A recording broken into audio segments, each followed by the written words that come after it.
نہیں، اس میں ابھی تو وہ کمیشن بنا ہوا ہے جس نے اس مہینے میں یا چند روز میں رپورٹ پیش کرنی ہے، وہی بتائے گا کہ اس کا کون ذمہ دار ہے۔ اچھا، بہرحال اس کا ہونا تو یہ چاہیے تھا اصولی طور کے اوپر کہ آپ کے اوپر اگر کوئی حملہ ہوتا ہے، وہ آپ کی ملک کے اوپر حملہ ہے، اس کا جواب اسی طریقے سے دیا جانا چاہیے تھا۔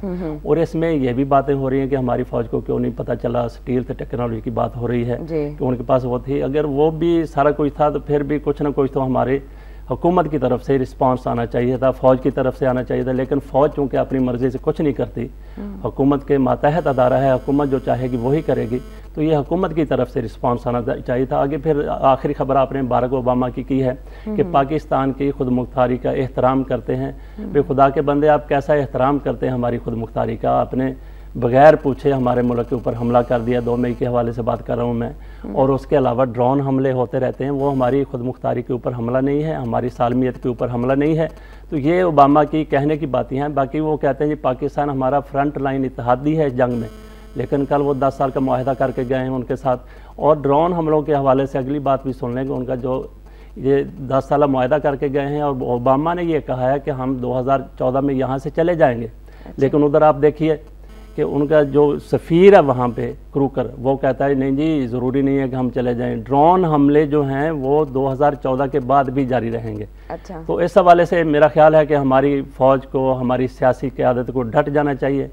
نیٹو سپلائی کے حوالے سے اگر کوئی بات ہوتی ہے تو سر فہرست یہی ہونا، اول تو نیٹو سپلائی کی اجازت ہی نہیں دینی چاہیے۔ اگر ان کے اوپر اتنا زیادہ پریشر، اگر اجازت دینی پڑتی ہے تو ڈرون حملوں کا جو ہے روکنا وہ سر فہرست ہونا چاہیے۔ اتنی بار تو کہہ چکے ہیں ویسے منہ سے فضل حسین عوان صاحب کہ نہ کریں بھائی ڈرون اٹیکس، تو پھر وہ اس فارمولے پر غور کر لیں کہ لاتوں کے بھوت جو ہیں وہ باتوں سے نہیں مانتے، تو ایک بار گرا کے دیکھ لیں ڈرون۔ وہ لاتوں کے بھوت والی بات آپ کی درست ہے، لیکن وہ ہر جگہ پہ اوپر یہ فارمولہ اپلائی نہیں ہوتا۔ تھوڑا سا ڈرنا چاہیے، پہلے ڈرنا نہیں چاہیے، اپنے اوقات بھی دیکھنی چاہیے کہ آپ کتنے پانی میں ہیں، اس کے مطابق پھر بات کرنی چاہیے۔ 2 مئی کے بعد اوقات ہمیں پتہ چل گئی کہ ہماری اوقات اتنی نہیں، ہماری اوقات اتنی تو ہے کہ ہم ڈرون تو گرا سکتے ہیں ان کے، اچھا وہ تو صلاحیت ہے۔ اچھا، ہم ان کے اوپر لاتوں کے بہت اس طریقے سے ہم نہیں بات کر سکتے کہ ہم ان کے اوپر جارحیت کر دیں، لیکن ہمیں اپنا دفاع ہر صورت کرنا چاہیے۔ تو گرا دینا چاہیے نا ایک نہ ایک۔ ہاں بالکل بالکل، اس کے علاوہ تو کوئی چارہ کار نہیں ہے۔ اب ہم انتظار کرتے رہے، پتہ نہیں کون سے سن میں جا کے امریکہ ہم سے سلالہ چیک پوسٹ حملے پر معافی مانگے گا، تو تب تک ہم انتظار کرتے رہے۔ پارلیمنٹ کی سفارشات تو پتہ نہیں کب کی چلی اور پتہ نہیں کب پہنچے منزل پہ۔ اس میں یہ ہے کہ اگر یہ اتنا لمبا سلسلہ چلنے والا نہیں ہے، کیونکہ امریکہ کی جنگ کا پورا دار و مدار جو ہے وہ سپلائی لائن کے اوپر ہے۔ وہ کسی بھی صورت میں اپنی سپلائی لائن بحال کروانا چاہتا ہے۔ اگر ہماری حکومت، ہماری عسکری قیادت، سیاسی قیادت ڈٹی رہے تو امریکہ کو ہماری شرائط کے اوپر آنا پڑے گا۔ ہاں جی، تو دیکھیں فضل حسین عوان صاحب، ایک ڈاؤٹ یہ بھی ہے کہ ابھی جو وہاں کے جو سپلائی رسد تھی کھانے پینے کی فوجیوں کے سامان کی، کیا اس میں اسلحہ نہیں جا سکتا؟ نہیں جاتا رہا ہے، اب بھی میرا خیال ہے کہ وہ جو کہتے ہیں سپلائی جاری ہے، کہیں نہ کسی نہ کسی طریقے سے اس میں تو جو امریکہ کی ضروریات ہے اس کے مطابق چیزیں جا رہی ہیں۔ تو اسلحہ پہلے جاتا رہا ہے، تو یہی تو جی ابھی بھی جا رہا ہوگا۔ ابھی کچھ کہا نہیں جا سکتا، لیکن چونکہ وہ دوسری سپلائی، زمینی سپلائی تو بند ہے، صرف فضائی سپلائی یہاں سے ہے، تو اس کی میرا خیال ہے کہ چیکنگ کا کوئی سلسلہ نہیں ہے، ہمارے پاس کوئی طریقہ نہیں ہے۔ اور جہاز جو گزرتے ہیں بحرین وغیرہ سے یا دوسرے ممالک سے، وہ بھی پاکستانی فضا کے اوپر سے گزر کے جاتے ہیں، اس میں نہ جانے کیا کیا چیزیں جا رہی ہیں۔ تو یہ کہہ دوں میں اب کہ ہاتھی کے دانت کھانے کے اور دکھانے کے اور، یہ تو مسلمہ اصول ہے، بالکل ٹھیک ہے آپ کی بات۔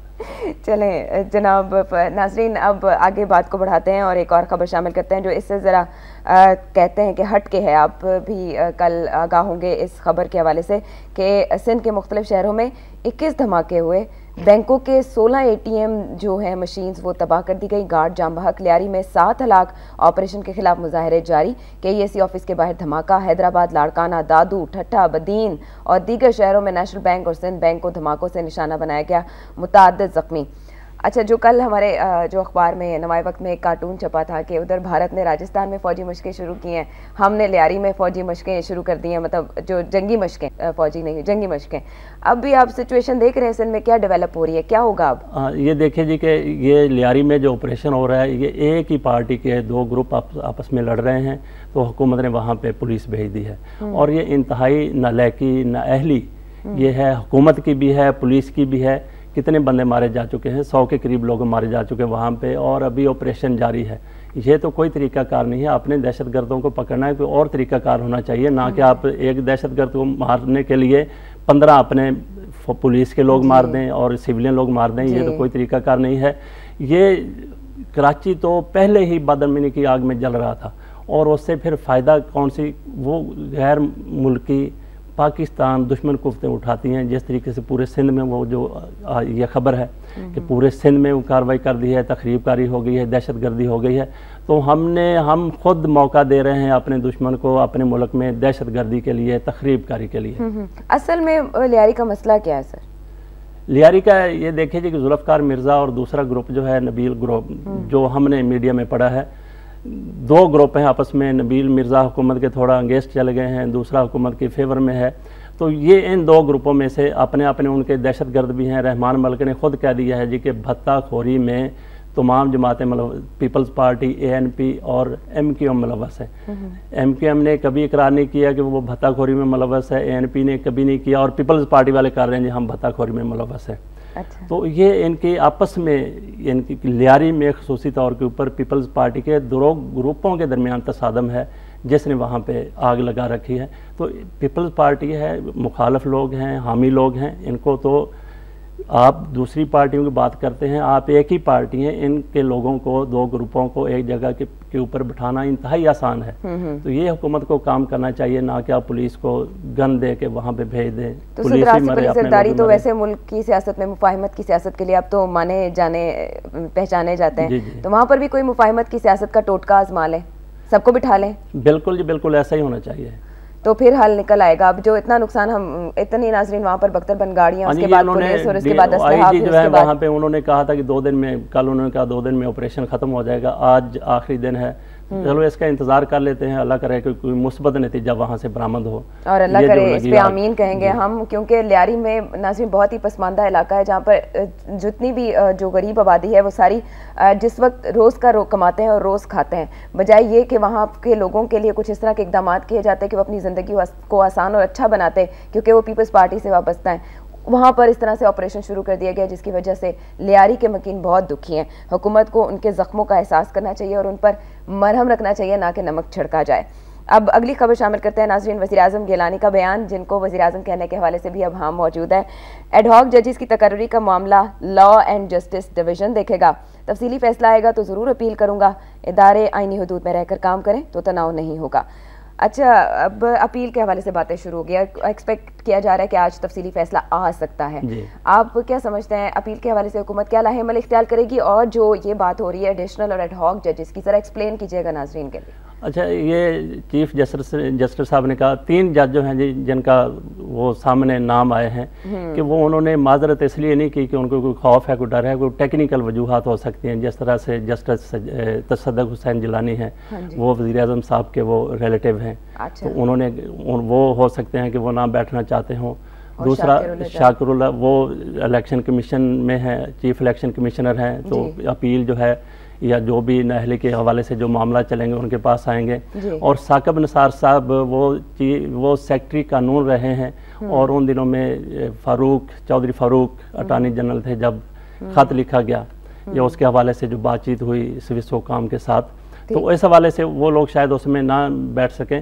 تو چیف جسٹس نے 2 ایڈ ہاک اور 1 ایڈیشنل جج, وہ تعداد پوری کرنے کے لیے 9 چاہیے, وہ انہوں نے کہا ہے کہ ہم یہ جج لیں گے, اور اس کے لیے کون سے جج ہوں گے, اور اس کے لیے انہوں نے 7 مئی کو اجلاس طلب کیا. لیکن وزیر اعظم گیلانی صاحب کہتے ہیں جی کہ ہمارے وہ فیصلہ ان کے جو ادارے ہیں قانونی ادارے وہ کریں گے. ایک نئی یہ ہمیں وہ چپکلش ایک نظر آ رہی ہے, وہ یہ نہیں ہونا چاہیے جو قانونی طور کے اوپر آئین, جیسے وزیر اعظم صاحب کہتے ہیں کہ ہر ادارے کو آئینی حدود میں رہنا چاہیے, تو آئینی حدود جو ہے اس کے مطابق ہی اس حوالے سے ہی فیصلہ ہونا چاہیے. سر یہ کس کا استحقاق ہے, کون کرے گا ڈیسیجن ججز کے حوالے سے آپ کے مطابق؟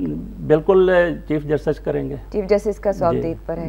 اچھا سر, یہ ایک اور کوشچن یہاں پر یہ ہے کہ 9 رکنی بینچ ضروری ہے, 8 رکنی 7 رکنی نہیں ہو سکتا؟ نہیں, 7 رکنی تو پہلے تھا نا. اچھا, تو 8 رکنی اس لیے نہیں ہو سکتا, 4 ایک طرف ہو جائیں 4 ایک طرف ہو جائیں, فیصلہ تو نہ ہو سکا پھر. تو 9 اس لیے وہ طاق ادا جس کو کہتے ہیں اسی لیے رکھا جاتا ہے کہ 4 ایک طرف ہوں 4 ایک طرف ہوں, تو جو فائنل ہے جو سربراہ ہے اس کا ووٹ جو فائنل پھر گنا جائے گا. اچھا, تو سر یہ بھی سننے میں آیا ہے کہ اس معاملے کو طول دیا جائے گا اپیل کے بعد, تاکہ معاملہ لٹکتا رہے اس پہ بات ہوتی ہے؟ بالکل جی، اس میں تو قطعاً شک کی گنجائش نہیں ہے. پہلے بھی انہوں نے یہ معاملہ دیکھ لیجئے کہ جس طرح سے حکومت کے مفاد میں تھا اس نے معاملے کو لٹکانے کی کوشش کی، اور جو ان کے وکیل تھے وزیر اعظم صاحب کے، ان کی تو مرضی یہ نظر آتی تھی کہ اگلے الیکشن سے بھی بعد تک یہ معاملہ لٹکا لیا جائے. اور یقینی بات ہے کہ اب جو معاملات سامنے آئیں گے، کہتے ہیں جی 1 مہینہ چاہیے اپیل کے لیے، اور 1 مہینے کے آخری دن یہ اپیل کریں گے، اور اس کے بعد ابھی تو فیصلہ آنا ہے، پھر کہیں گے کہ وہ تفصیلی فیصلہ جو ہے اس کے 1 مہینے کے بعد اپیل کریں گے. پھر دیکھیں معاملات کہاں تک جاتے ہیں. لیکن وزیر اعظم گیلانی صاحب نے تو یہ بھی کہہ دیا، اپیل کا فائدہ یوں نظر نہیں آتا کہ اگر اپیل میں جائیں، نظر ثانی کی اپیل ہو، جج فیصلہ پھر یہی دے دیں. تو گیلانی صاحب نے تو کہا جی میں تو اسپیکر کے علاوہ کسی فیصلے کو مانتا ہی نہیں ہوں. تو پھر فیصلہ آ گیا تو پھر بھی وہ اسپیکر کے دیکھ لیجئے پھر معاملات کہاں پہ جاتے ہیں. بالکل تصادم ہی نظر آ رہا ہے. انتظامیہ جو ہے وہ عدلیہ کو سمجھا رہی ہے کہ آپ کا یہ دائرہ ہے، اور عدلیہ جو ہے وہ انتظامیہ کو بتا رہی ہے آپ کا یہ دائرہ ہے. اب پتہ نہیں کس کس کا کتنا دائرہ ہے. عوام کے مسائل اسی جگہ پر رکھے ہوئے ہیں جو کہ تو، اور یہ لوگ آپس میں الجھنے میں مصروف ہیں. آئین میں ہر ادارے کا جو ہے وہ اختیارات کا تعین کر دیا گیا ہے. ابھی کوئی آئین کو نہ مانے تو وہ اس کی اپنی مرضی ہے، وہ ادارے کے طور پہ ہو یا شخصیات ہوں. ٹھیک. اب بات کر لیتے ہیں کچھ قومی اسمبلی کی. قومی اسمبلی میں مسلم لیگ نون کی جانب سے شدید احتجاج. ناظرین اسی کے حوالے سے خبر ہے، تفصیل میں آپ ضرور پڑھیے گا. قومی اسمبلی میں مسلم لیگ نون کا شدید احتجاج جاری، اسپیکر کے ڈائس کے سامنے دھرنا. اب گو گیلانی گو کے مسلسل نعرے. گیلانی کے مستعفی نہ ہونے پر مسلم لیگ نون ڈرون حملوں پر JUI فے کا واک آؤٹ. ملعون پادری کے خلاف مذمتی قرارداد منظور. مسلم لیگ نون کے ارکان نے ڈیسک پہ جا کر کارروائی نہ چلنے دی. ایاز امیر نے احتجاج میں حصہ نہیں لیا. 6 بلز پیش کیے گئے. گو زرداری گو کے بعد گو گیلانی گو مہم مسلم لیگ نون کی کتنی کامیاب ہوگی؟ دیکھیں جی، یہ تو مہم کے اوپر ڈیپینڈ کرتا ہے، لیکن انہوں نے مہم کا اعلان کر دیا ہے. اور یہ جو قومی اسمبلی میں کل جو کچھ ہوا ہے وہ بھی اسی مہم کا ایک حصہ ہے. اس میں اسمبلی دیکھیں جی کہ احتجاج ضرور کرنا چاہیے، مظاہرے بھی ہوتے رہتے ہیں، احتجاج بھی ہوتا رہتا ہے، لیکن اس کے لیے بھی کوئی رول آف گیم ہونا چاہیے. کل جو ہوا ہے، جو اخبارات میں آیا ہے یا جو تبصرے سنے، اس میں یہ ہے کہ ایک ممبر قومی اسمبلی نے کتاب اٹھا کے ماری ہے اسپیکر کو. وہ ان کو لگنے سے بچ گئی، ان کے سیکٹری کو جا کے لگی ہے وہ کتاب. ایسا نہیں ہونا چاہیے. مجھے وہ واقعہ یاد آ جاتا ہے 7 اکتوبر 1958 1958. یہ ایسٹ پاکستان میں، مشرقی پاکستان میں اسی طریقے سے دھینگا مشتی ہوئی. وہاں پہ جو ڈپٹی اسپیکر تھے مشرقی پاکستان سے، شاہد علی جان ان کا نام ہے، وہ جان سے گزر گئے. ان کو مار دیا گیا، قتل کر دیا گیا اسمبلی کے اندر ہی. اور اسمبلی کے اندر اگر کوئی بندہ قتل ہو جائے تو اس کا کسی کے اوپر، میرا خیال ہے کہ جو میں نے پڑھا ہے، کسی کے اوپر کیس بھی نہیں بنتا کہ پارلیمنٹرین ہوتے ہیں وہاں پہ. تو خدا نہ خواستہ ایسی یہاں پہ صورتحال نہیں ہونی چاہیے. آپ احتجاج کریں، اعتراض کریں. کل انہوں نے کرسی گھیر لی وزیر اعظم کی. 2 دن تک نثار علی خان کہتے رہے جی وزیر اعظم اسمبلی میں آ کے دکھائیں، لیکن جو وہ اسمبلی میں آئے تو یہ صاحب جو ہیں وہاں پہ نہیں تھے. کہتے ہیں جی کہ وہ اجلاس میں شرکت کے لیے چلے گئے تھے. سارا ٹبر تو نہیں چلا گیا تھا شرکت کے لیے، کچھ تو وہاں پہ تھے. جب آئے تو کچھ نہیں کیا، جب نہیں آئے تو ان کی کرسی کا گھیراؤ کر لیا ہے. بہرحال احتجاج ان کا جاری ہے، احتجاج رہنا بھی چاہیے. ان کے جو مطالبات ہیں، کسی کے مطالبات، کسی کو بھی حق ہے احتجاج کا، لیکن اس کے لیے کوئی رولز آف گیم ہونے چاہیے، ایتھکس ہونے چاہیے. جی، یہ نہ ہو کہ یہ کوئی وہاں پہ اسی طرح کی جو مشرقی پاکستان میں. اور اگلی بات یہ ہے کہ 7 اکتوبر 1958 کو یہ واقعہ ہوا تھا، اور 27 اکتوبر کو 20 دن بعد ایوب خان نے، وہ جو سکندر مرزا تھا، اس نے ایوب کو کہہ کے مارشل لا لگوا دیا تھا. تو ہمارا ملک جو ہے موجودہ صورتحال میں کسی مارشل لا کا متحمل نہیں ہو سکتا، اور فوج بھی نہیں چاہتی کہ ٹیک اوور کر لے. ٹھیک. فضل حسین امان صاحب، یعنی رولز آف گیمز کے حوالے سے فضل حسین امان صاحب نے بات کی. کاش یہ جو ہمارے حکومتی ایوانوں میں بیٹھے لوگ ہیں ان تک بھی انٹلیکچوئل جو اپروچ ہے وہ پہنچ جائے. وقت ہوا ہے بریک کا.